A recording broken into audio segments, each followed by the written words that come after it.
Muy buenos días, a continuación vamos a hablar sobre el periodo clásico para la materia de Derecho Romano de la Universidad Militar.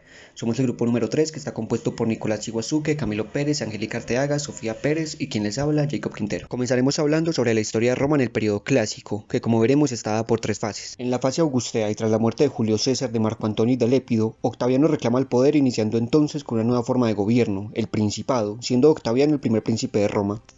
Octaviano delega a Tiberio para que continúe en el poder. Este es el primero de la dinastía Julio-Claudia que gobierna y lo hace de buena manera siguiendo los pasos de Octaviano.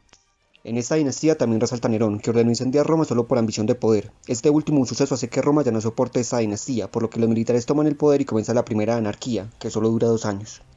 Luego llega al gobierno la dinastía de los Flavios, que a causa de su mala administración del poder, produce su decadencia y el comienzo de la dinastía de los Antoninos.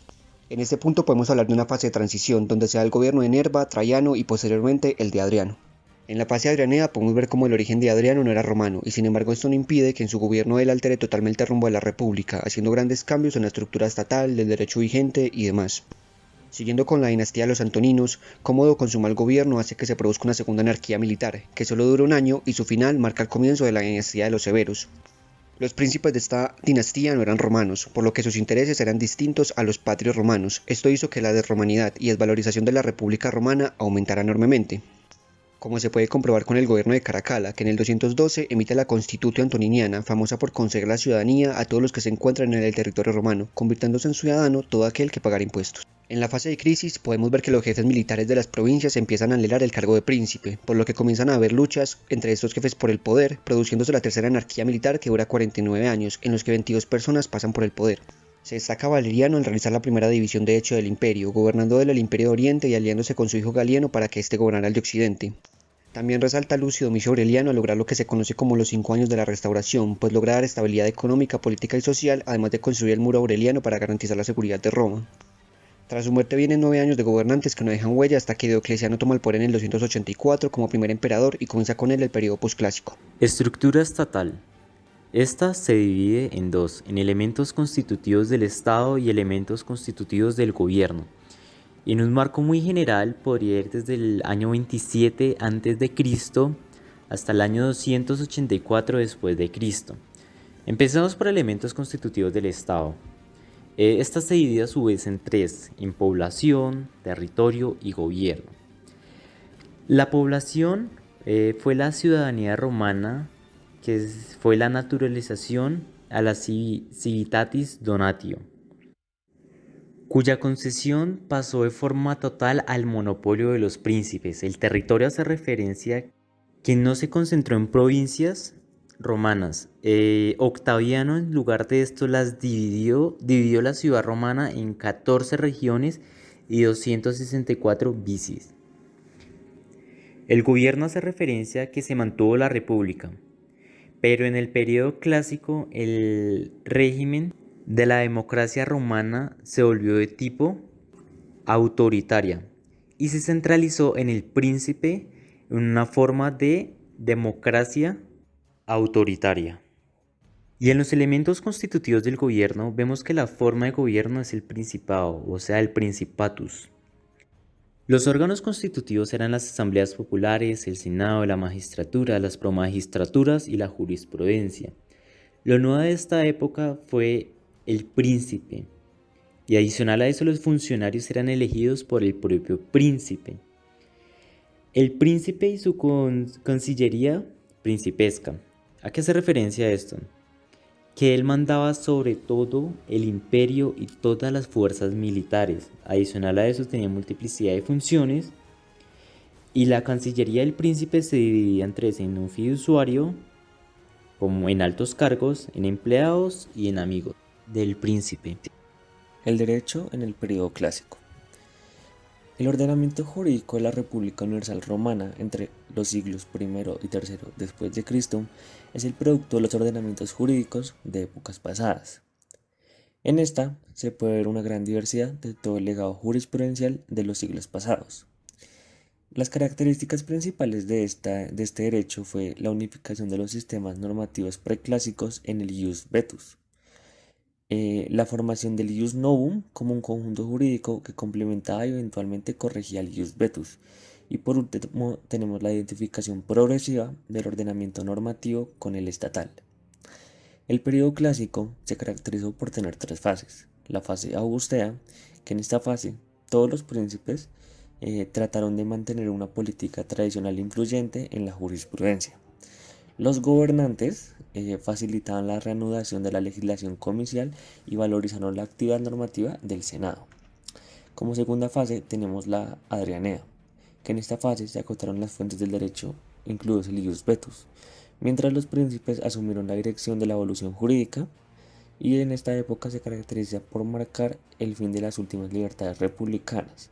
El derecho se humanizó perdiendo la rigidez que se había heredado hasta entonces gracias a la tradición, dando paso a las concepciones sociales, como por ejemplo el cristianismo. Y por último tenemos la fase de crisis, que en esta época se evidenció cómo se iba acabando las instituciones y las estructuras del ius vetus, y por otro lado se vio concentrarse en las instituciones del ius novum, que no fue capaz de suplir al ius vetus.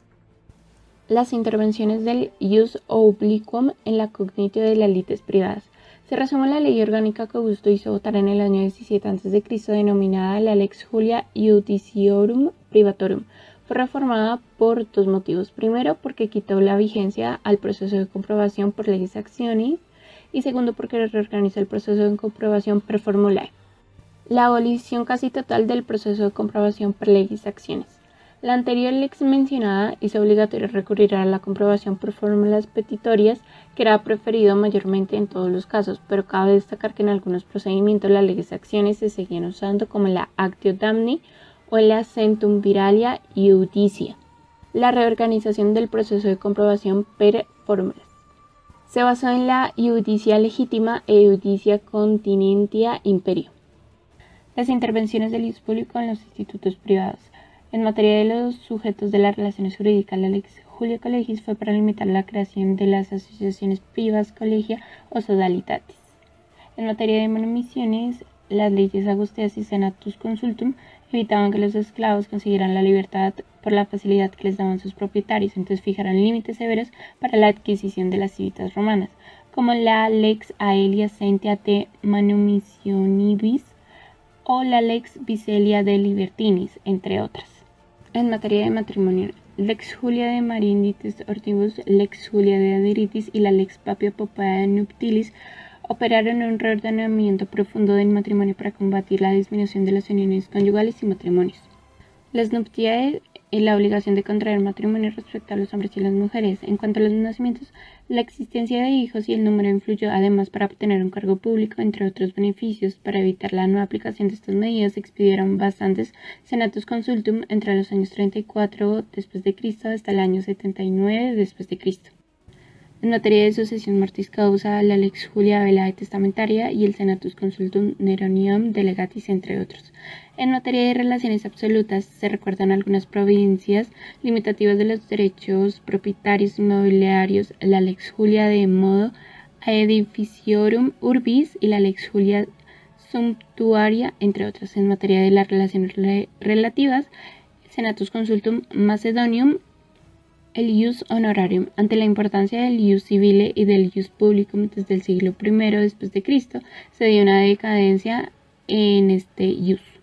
El ordenamiento definitivo del Edictum Perpetuum. Con la extinción del ius honorarium en curso de la fase adrianea y después del Principado de Adriano, los edicta de los magistrados iusdicentes se acrecentaron de poquísimas cláusulas nuevas y permanecieron sustancialmente invariados.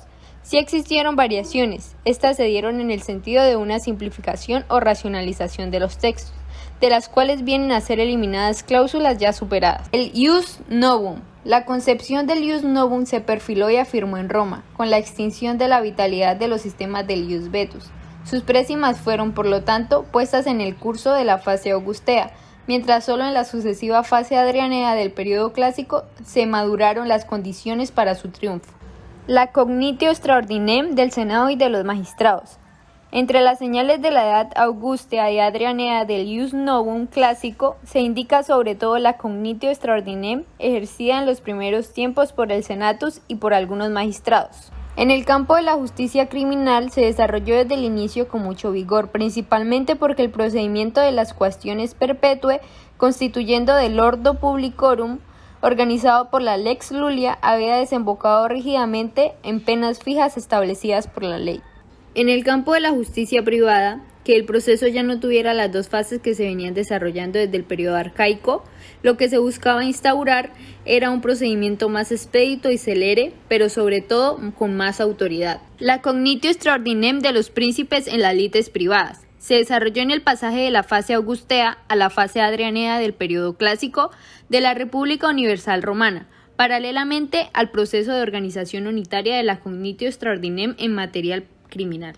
La evolución del ius privatum en la cognitio extraordinem. En el cuadro de la evolución del ius privatum, por efecto del ius novum en el periodo clásico, es necesario ver los institutos del ius civile, publicum y el honorarium, porque todos indistintamente fueron influenciados por las intervenciones normativas y sobre todo ordenadoras extraordinem. Muchas gracias.